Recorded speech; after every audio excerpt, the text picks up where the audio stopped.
Patrice de Cormeilles, vous êtes un homme en colère? Non, mais un homme qui est prêt à réfléchir sur la colère. Mais je ne suis pas coléreux de tempérament. Et le cercle Condorcet est en colère à propos des entretiens d'Auxerre qui ont failli être suspendus? Oui, on était très inquiets, comme je l'ai dit l'année dernière en clôture des derniers entretiens, pour des raisons financières. Et il n'était pas gagné d'avance qu'on puisse remonter les entretiens cette année. On a quand même mobilisé nos énergies pour que ce soit possible. Et on a, pour ça, inauguré une formule nouvelle. Alors on a vu, en regardant le programme, qu'il y avait des choses qui n'étaient pas développées, mais dites quand même, un docu, un slam, un film au casino. Donc ces entretiens, c'est la 30e édition? Ah, écoutez, c'est la 18e édition. 18e?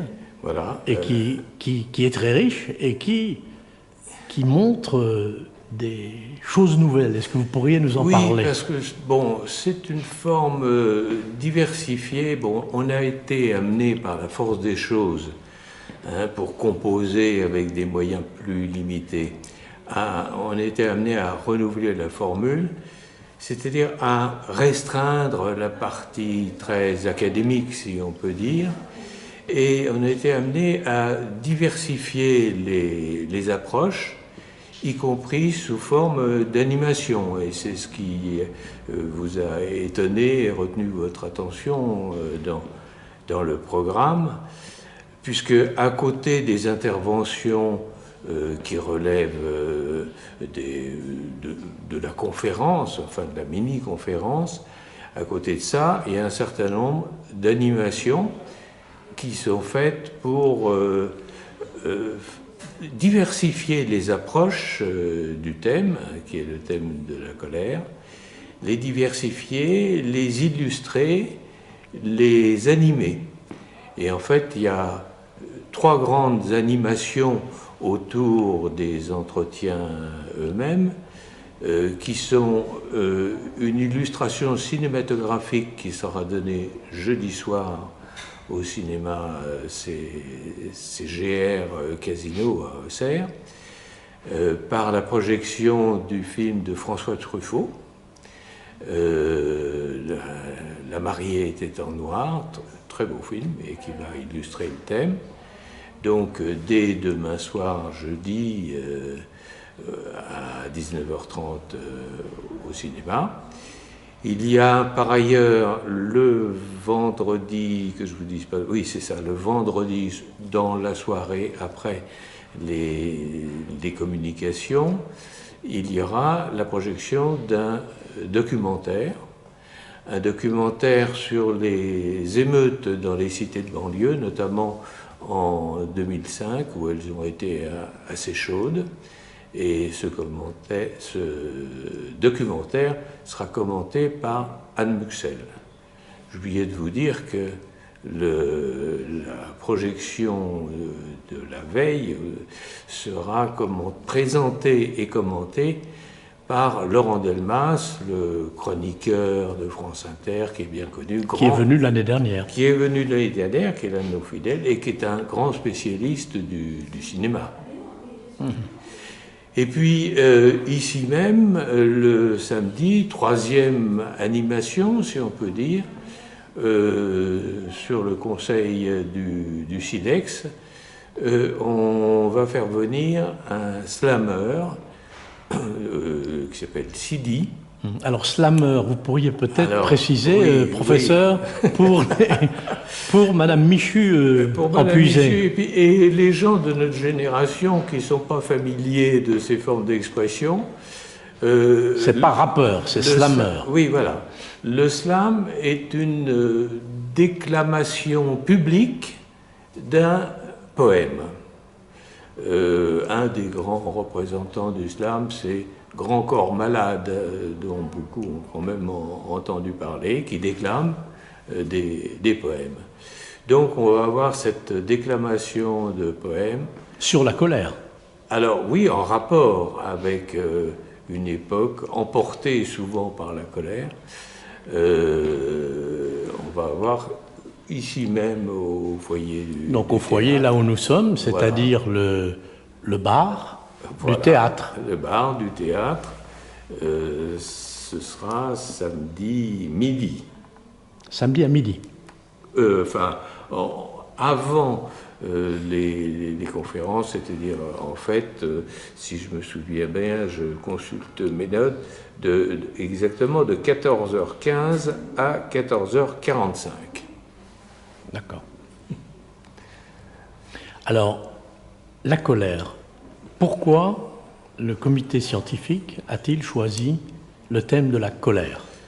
Oh, il suffit de rappeler les circonstances dans lesquelles nous avons choisi le thème. Nous débattions à l'intérieur du conseil scientifique du thème à retenir et nous en débattions en décembre 2018, au moment donc de l'irruption du mouvement des Gilets jaunes.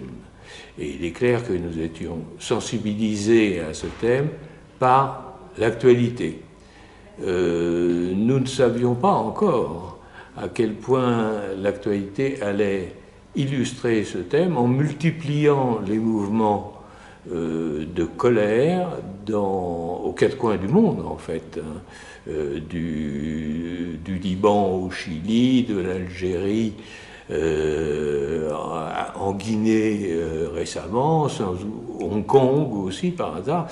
Donc il y a une multiplication de mouvements de colère, en tout cas c'est dans ces termes que la presse en parle. Le terme n'est peut-être pas toujours bien ajusté, ce sont quelquefois des mouvements plus pacifiques que colériques. En Grande-Bretagne, le Brexit. Oui, oui. Peut-on parler de colère? Oui, oui. Bon, il y a souvent une inflation verbale hein, de la part de la presse, mais justement, ça sera intéressant de démêler un petit peu les choses et de savoir où vraiment la colère commence. Mais ce qui est vrai, c'est qu'il y a des mouvements de colère où un fort ressentiment s'exprime d'une manière violente. Alors ces entretiens d'Auxerre, 18e édition, oui. S'agit-il d'une transition? S'agit-il d'un nouvel élan? Ou s'agit-il d'un laboratoire d'essais qui pourrait servir dans les années à venir?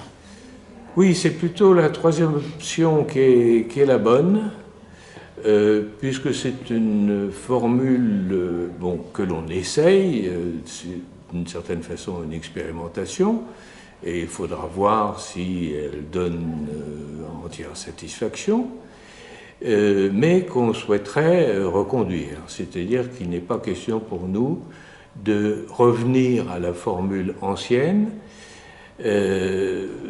dont nous avions bien vu les limites, en fait. Et un certain nombre de critiques, d'ailleurs, nous avaient été adressées, quelquefois, pas toujours, hein, mais quelquefois, on tombait un petit peu dans le travers qui consiste à faire une suite d'exposés ex cathedra et qui ne communiquaient pas vraiment les unes avec les autres. Et l'essentiel qu'on a voulu introduire en matière d'innovation, c'est d'élargir le débat. Notamment le débat entre les intervenants. Nous avons fait en sorte... L'élargir ou le creuser? Alors, les deux, en fait.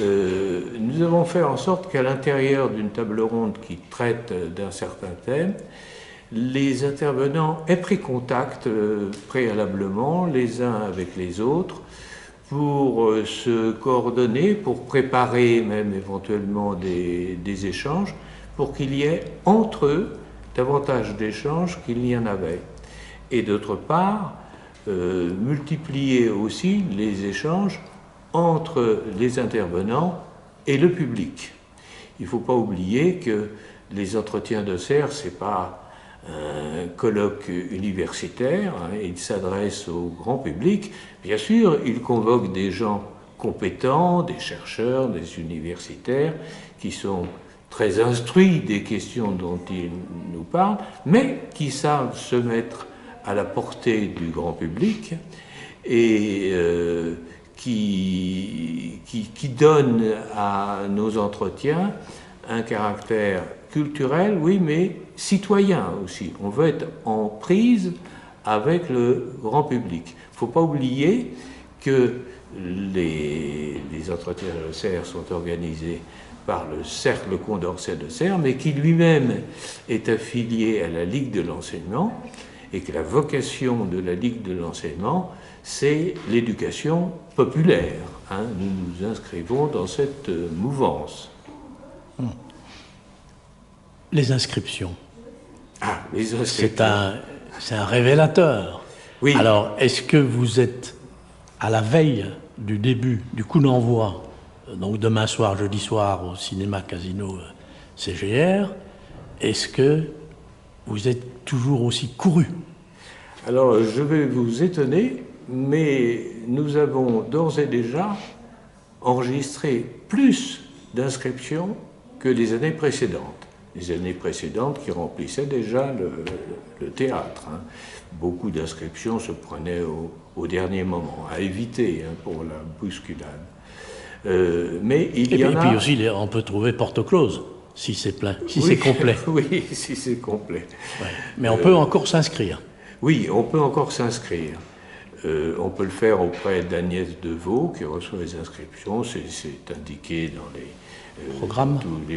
Voilà, dans tous les programmes, et les médias le retransmettent. On peut encore s'inscrire, mais il y a beaucoup d'inscriptions. Est-ce par simple effet de curiosité pour une nouvelle formule? C'est possible. Mais ou le thème, la thématique peut-être. La thématique aussi. Les deux choses peuvent jouer. L'année dernière, la thématique qui portait sur masculin-féminin était très porteuse aussi. Oui. Alors, je m'adresse aux philosophes. Oui. Est-ce que vous pourriez nous dire ou nous rappeler ou nous préciser, je ne sais pas, parce que quand on pense à la colère et qu'on essaye de penser par soi-même à la colère, c'est pas évident. Il y a la colère, il y a l'indignation, il y a la fureur, il y a beaucoup d'éléments, ça couvre des champs différents. Mais y a des colères homériques? Y a-t-il des grandes colères dans l'histoire? Alors, vous parlez de colère homérique, on fera précisément une table ronde là-dessus. Parce que ce sont les poètes et les philosophes grecs de l'Antiquité grecque classique qui ont spécialement mis en lumière ce phénomène de la colère qu'on trouve quelquefois chez les héros d'Homère, par exemple la célèbre colère d'Achille, et les philosophes, Platon, Aristote, qui ont réfléchi sur la colère et qui ont mis en évidence son ambivalence, car elle peut être bonne quand elle, notamment lorsqu'elle est au service des bonnes causes, ou mauvaise quand elle mauvaise conseillère. Oui, mauvaise conseillère, des excès qu'on peut regretter. Mais le propre de la colère, c'est d'être une émotion qu'on ne contrôle pas, donc qui va être éruptive, qui va être excessive, et qui souvent retombe assez vite. Retombe assez vite pour s'ouvrir à l'apaisement, à la négociation, à la discussion. La colère soupolée. Oui, mais c'est souvent cette forme-là, pas toujours, mais c'est souvent cette forme, parce qu'il y a aussi des colères froides, hein, oui. Mais c'est souvent cette forme qu'elle prend. Alors par son caractère excessif, elle fait peur, elle est dangereuse, c'est même d'ailleurs un petit peu son but que d'intimider son interlocuteur et de le laisser sans voix, sans défense et complètement désemparé. Hein, c'est son but. Par contre, par ses excès, elle est comme le dit l'adage, pas bonne conseillère, et elle peut se révéler être une très mauvaise stratégie pour parvenir à ses fins. Et d'un mot, indignation, colère, fureur, Oui. comment s'y repérer? L'indignation est un sentiment, comme l'humiliation, si vous voulez, ce sont des sentiments. La colère est une émotion. C'est assez différent. Et là-dessus, les philosophes, puisque vous m'interrogez, les philosophes nous éclairent parce que Platon, dans la République, faisait de la colère qu'il appelait thumos, qu'on retrouve aujourd'hui encore dans l'adjectif thymotique. Vous savez, il y a des gens thymotiques, des tempéraments thymotiques. Le thumos, très difficile à traduire, le thumos grec, c'est un élan du cœur, quelque chose qui nous porte, quelque chose qui nous emporte quelquefois bien au-delà de ce qu'on voudrait. Ce n'est donc pas un sentiment, ça se nourrit au sentiment de l'humiliation, par exemple, mais ça a une force dynamique pour nous faire agir. Et c'est peut-être d'ailleurs par là que la colère a un aspect positif. Si nous étions toujours raisonnables, très pondérés, est-ce que nous serions aussi actifs, aussi efficients? Est-ce qu'il ne faut pas qu'il y ait quelque chose qui vienne du cœur, comme disaient les Grecs, et qui nous porte? Vous voyez, on voit déjà l'ambivalence des choses. Et la fureur? Je ne sais pas s'il faut faire une place à part à la fureur. Parce on va la laisser de côté alors. Oui, on la laisse de côté. Elle est tellement apparentée à la colère.